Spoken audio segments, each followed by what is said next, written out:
नाशिर मसले के आला हजरत अल्लामा मौलाना अरशद रजा सकाफी नानपारवी जलवागर हैं। आइए उन्हीं की तकरीर होगी। जरा आगे से पीछे तक, दाएं से बाएं तक जो लोग खड़े हैं बैठे हैं, आका को पुकारिए, जरा दोनों हाथों उठा के बोलो या रसूल अल्लाह, और मोहब्बत से बोलो या रसूल अल्लाह।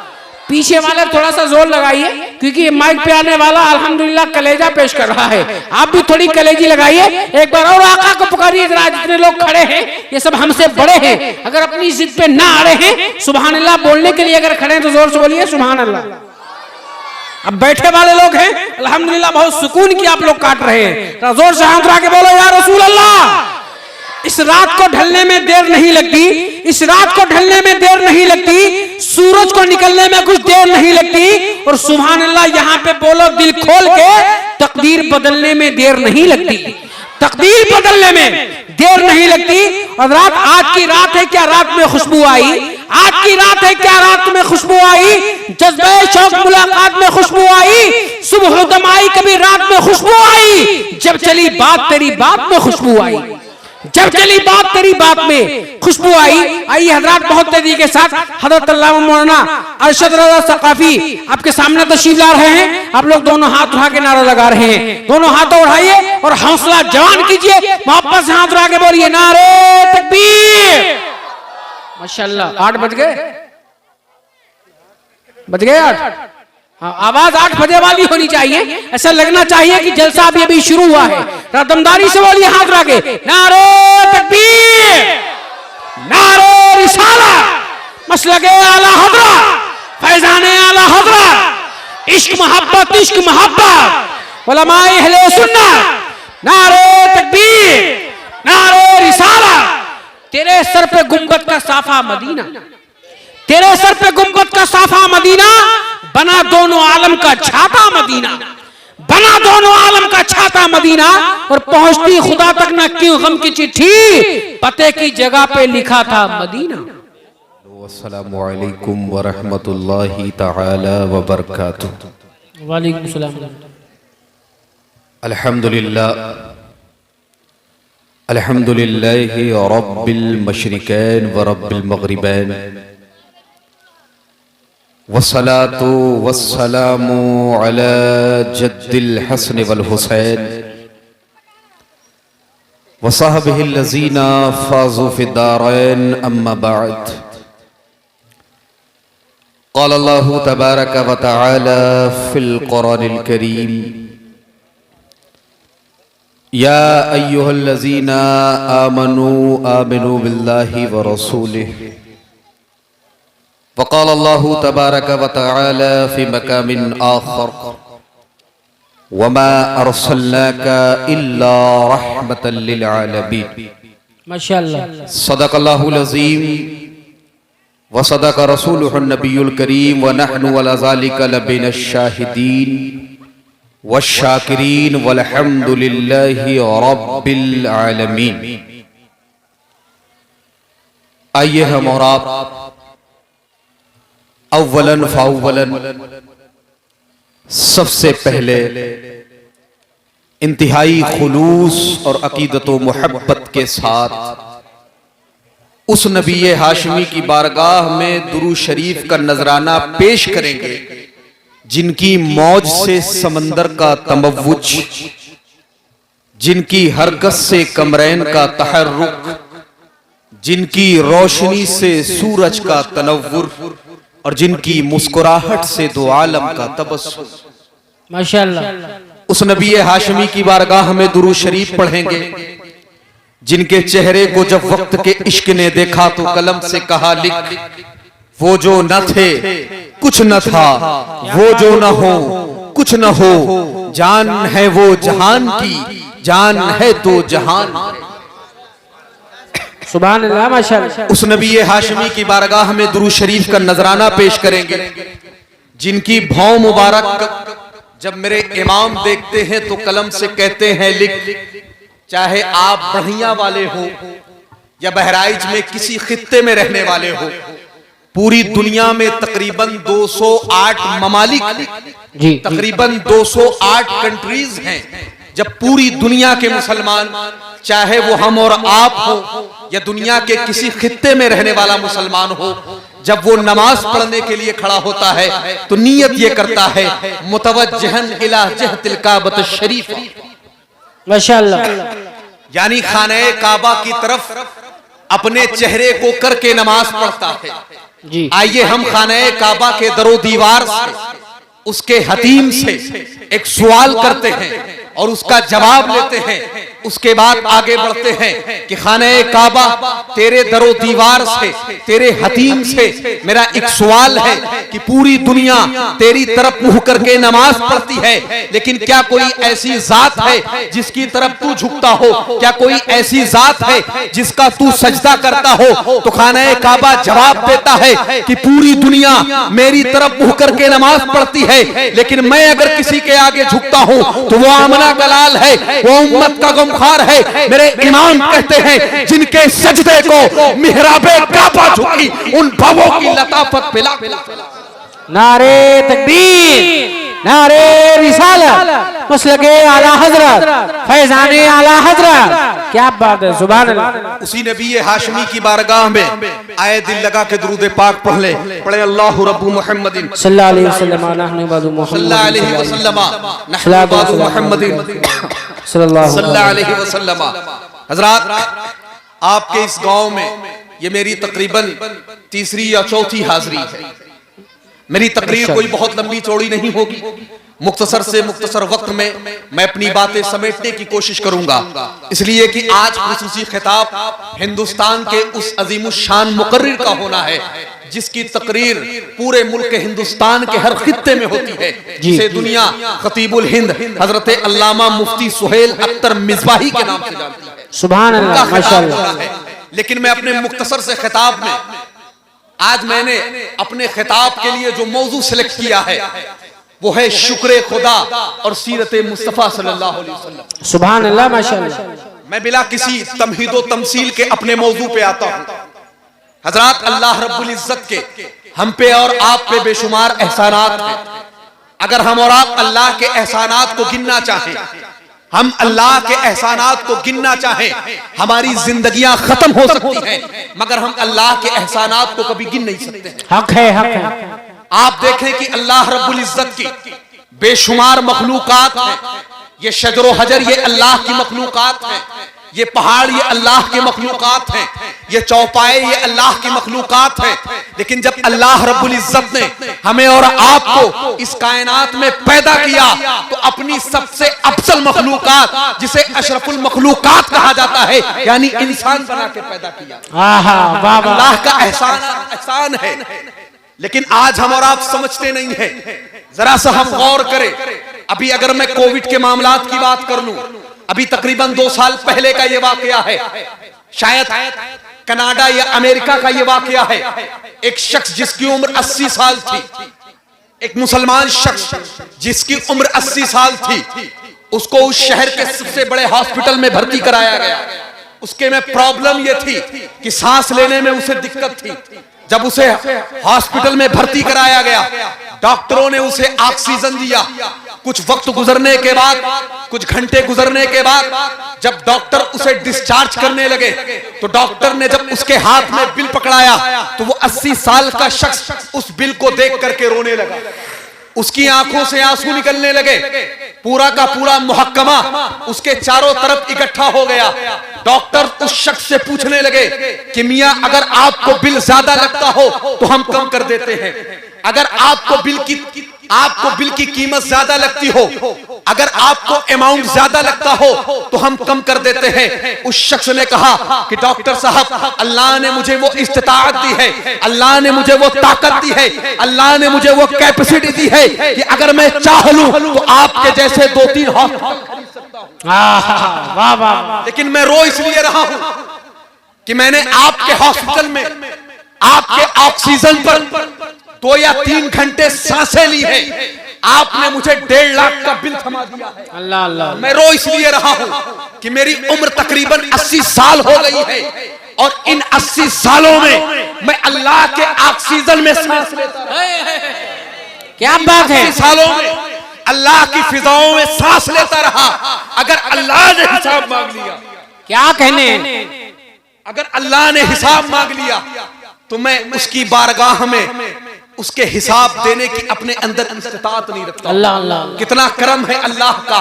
तो अल्लाह ने हमें और आपको इंसान बनाया है, अशरफुल मखलूकात बनाया है, ये अल्लाह का एहसान है। अगर हम अल्लाह के एहसानात को गिनना चाहे तो कभी गिन नहीं सकते हैं। आप देखें कि अल्लाह ने हमें और आपको इंसान बनाया है, ये कितना बड़ा एहसान है। अल्लाह के एक बहुत बड़े वली गुजरे हैं जिनको दुनिया हजरत बायजीद बस्तामी के नाम से जानती है। इनके बारे में उलमा ने लिखा है कि जब ये अपने घर से बाहर निकला करते थे तो इनके पड़ोस में एक कुत्ता रहा करता था जो हजरत बायजीद बस्तामी को देख करके भौंका।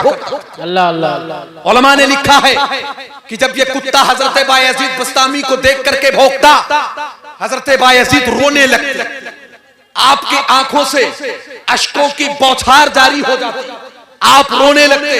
एक मर्तबे शागिर्दों ने आपसे पूछा, आपके मुरीदों ने आपसे पूछा कि जब ये कुत्ता आपको देख करके भौंकता है तो आप रोने क्यों लगते हैं। तो हजरत बायजीद का जुमला सुने। हजरत बायजीद फरमाते हैं कि ये कुत्ता मुझे देख करके भौंकता नहीं है, बल्कि ये कुत्ता मुझसे ये कहता है कि बायजीद तेरी ऐसी कौन सी नेकी थी कि जिस नेकी की बुनियाद पर अल्लाह ने तुझे इंसान बनाया। सुभान अल्लाह सुभान अल्लाह। बायजीद कहते हैं कि ये कुत्ता मुझसे कहता है कि आखिर बायजीद ऐसी तेरी कौन सी नेकी थी कि जिस नेकी की बुनियाद पर अल्लाह ने तुझे इंसान बना दिया, और मेरा ऐसा कौन सा गुनाह था जिस गुनाह की बुनियाद पर अल्लाह ने मुझे कुत्ता बनाया। अल्लाह अल्लाह। अल्लाह ने हमें और आपको अशरफुल मखलूकात बना के पैदा किया है, ये अल्लाह का एहसान है। बेशक एहसान अलल एहसान ये है कि सिर्फ इंसान नहीं बल्कि मुसलमान बनाया है और अपने नबी की उम्मत में पैदा। सुभान अल्लाह सुभान अल्लाह। आप जरा सोचें कि किस अजीमुल शान नबी की उम्मत में अल्लाह रब्बुल इज्जत ने हमें और आपको पैदा किया है। उलमा ने लिखा है कि जिस नबी की उम्मत में पैदा होने के लिए तकरीबन 12 या 13 नबियों ने अल्लाह से दुआ मांगी है।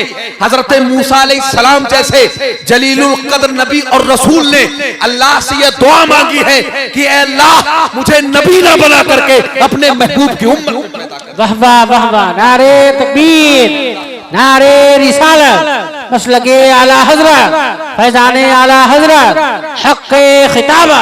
सुभान अल्लाह। उसी अजीमुल शान नबी की सीरत से मैं चाहता हूं बस 2-4 बातें आप मुझसे सुन ले।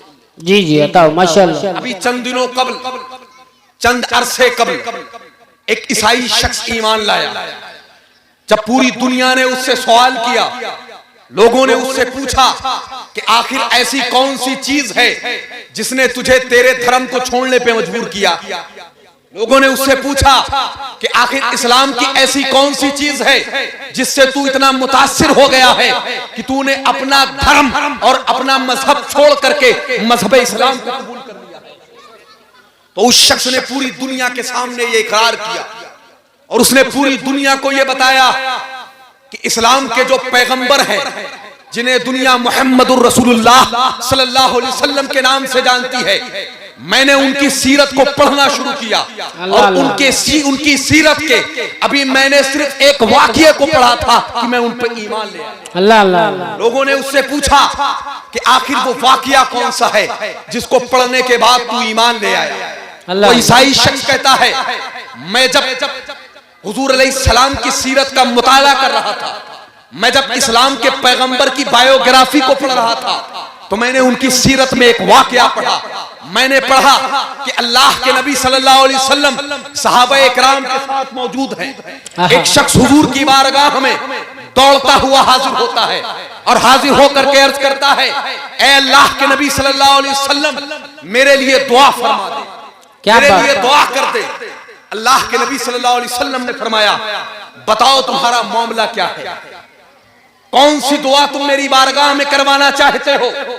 तो वो शख्स अर्ज करता है, ऐ अल्लाह के नबी सल्लल्लाहु अलैहि वसल्लम मेरी इकलौती औलाद सुबह से गुम हो गई। अल्लाह। मेरा इकलौता बेटा है, सुबह से वो मुझसे बिछड़ गया है, अब शाम होने को है, मैं चारों तरफ उसको तलाश करके थक गया हूं, मेरी बीवी का रो रो करके बुरा हाल है। ऐ अल्लाह के नबी आप दुआ कर दे कि वो मेरा बेटा मुझे मिल जाए।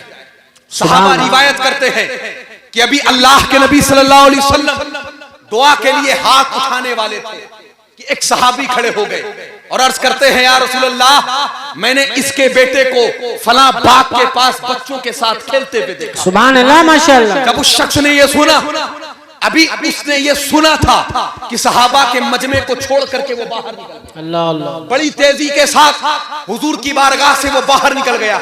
अल्लाह के नबी ने सहाबा इकराम से फरमाया कि उस शख्स को बुला के लाओ। सहाबा ने उस शख्स को बुलाया।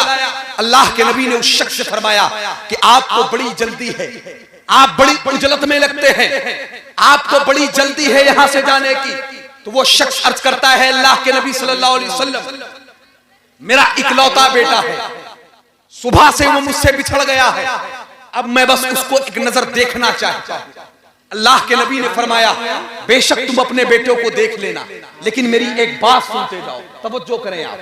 अल्लाह के नबी ने फरमाया, मेरी एक बात सुनते हुए जाओ, और वो बात ये है कि जब तुम उन बच्चों के करीब होना, उस बाग के करीब होना जिस बाग के पास बच्चे खेल रहे हैं, जहां पे तुम्हारा बेटा खेल रहा है, तो तुम अपने बेटे को बेटा कह के मत पुकारना, बल्कि अपने बेटे का नाम जो तुमने रखा है वो नाम लेकर के तुम पुकारना। वो शख्स अर्ज करता है, ऐ अल्लाह के नबी सल्लल्लाहु अलैहि वसल्लम, आखिर वो मेरा इकलौता बेटा है, अल्लाह मैं अपने बेटे को बेटा कह के पुकारूं तो इसमें हर्ज क्या है? तो अल्लाह के नबी ने फरमाया, सुनो, जब तुम उन खेलने वाले बच्चों के पास जाओगे, मुमकिन है कि जिन बच्चों के साथ तुम्हारा बच्चा खेल रहा है उनमें कोई ऐसा बच्चा भी हो कि जिसका बाप ना हो, कोई ऐसा बच्चा भी हो जो यतीम हो।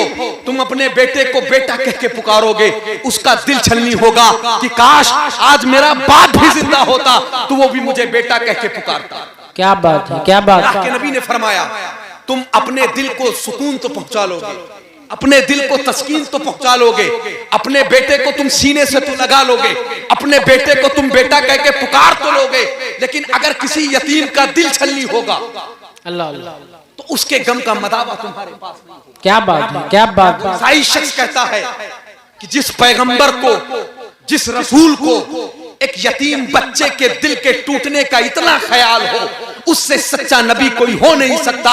वो कलमा पढ़ करके सुभान अल्लाह। नारे तकबीर, नारे रिसालत, मसलके आला हजरत, इस्लाम हमारा, कुरान हमारा। क्या बात है, सुभान अल्लाह। बात यतीम की निकली है तो आप सुने, यही अरब का मुआशरा है। एक बच्चा है जिसके बाप का इंतकाल हो गया है, उसकी माँ घर में मौजूद है, लेकिन उसकी माँ के जिस्म पे जो कमीज है वो जगह जगह से फट चुकी है, उसकी माँ के जिस्म पे जो लिबास है वो जगह जगह से फट चुका है।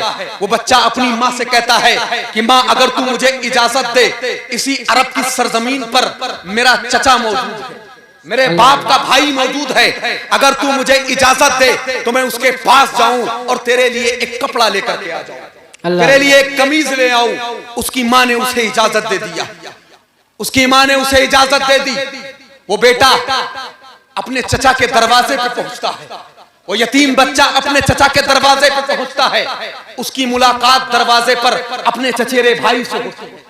अभी दोनों गुफ्तगू कर रहे थे, इतने में उसका चचा आ जाता है और उसका चचा इस यतीम लड़के का हाथ पकड़ करके ये कहता है कि मनहूस, मेरी चौखट से दूर हो जा, अल्लाह, मेरे दरवाजे से दूर हो जा, कहीं तेरी यतीमी की नहुसत मेरे बेटों को यतीम न कर दे। अल्लाह। उसने उसको झिटकते हुए कहा, झिड़कते हुए अपने दरवाजे से बाहर कर दिया।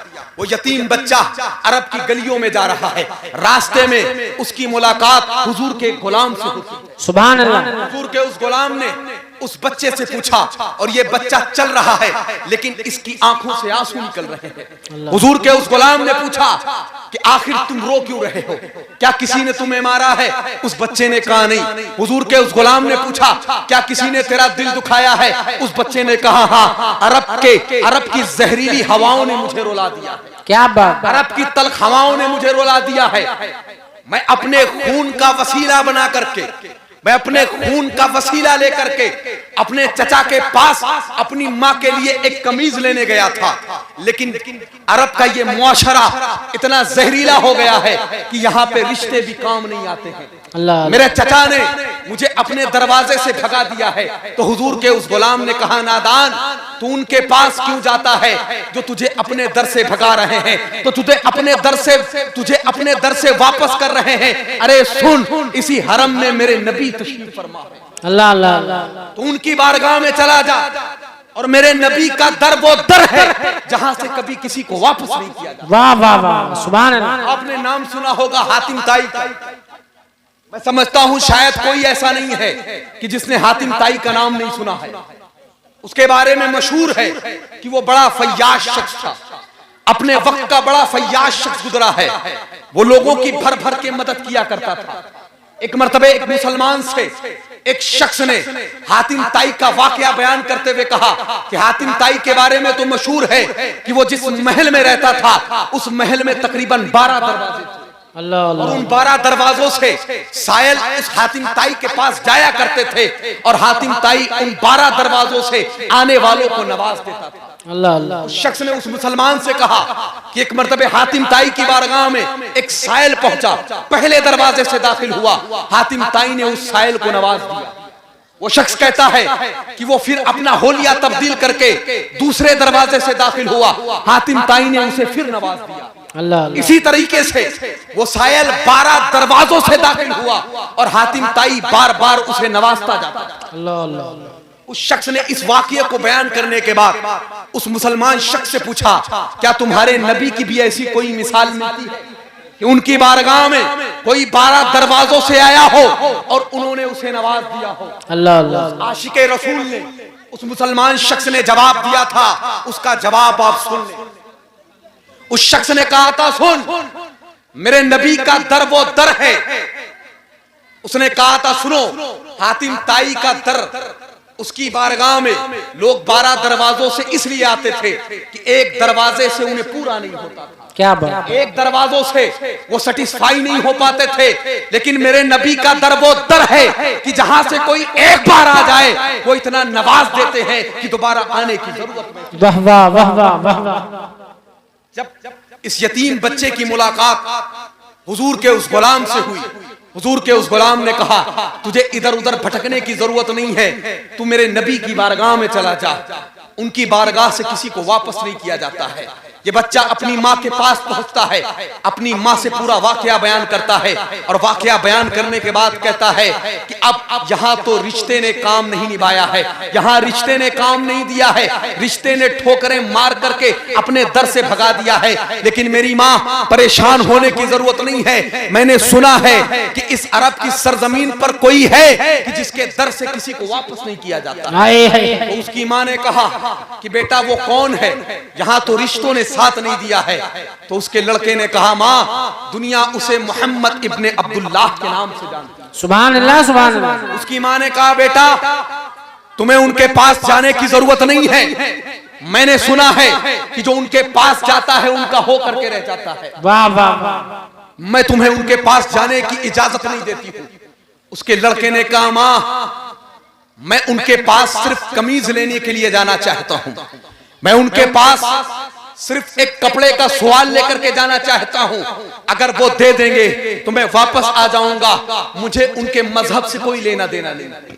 अल्लाह अल्लाह। इस बच्चे का इसरार ज्यादा बढ़ा, इसकी माँ ने इजाजत दे दी। ये बच्चा हुजूर की बारगाह में पहुंचा, और पहुंचने के बाद सीधा हुजूर की बारगाह में कहता है कि मुझे आपसे एक कमीज चाहिए, अगर आप दे देंगे तो मैं ले लूंगा, वरना मैं वापस चला जाऊंगा, मुझे आपके मजहब से कोई लेना देना नहीं। अल्लाह अल्लाह। मुझे आपके मजहब से कोई मतलब नहीं है, मैं सिर्फ एक कमीज के लिए आया हूँ, अगर आप दे देंगे तो ले लूंगा, वरना वापस चला जाऊंगा। तारीख गवाह है कि मेरे नबी ने उस बच्चे से कहा कि बच्चे मेरे करीब आ जा, और अल्लाह के नबी के जिस्म मुबारक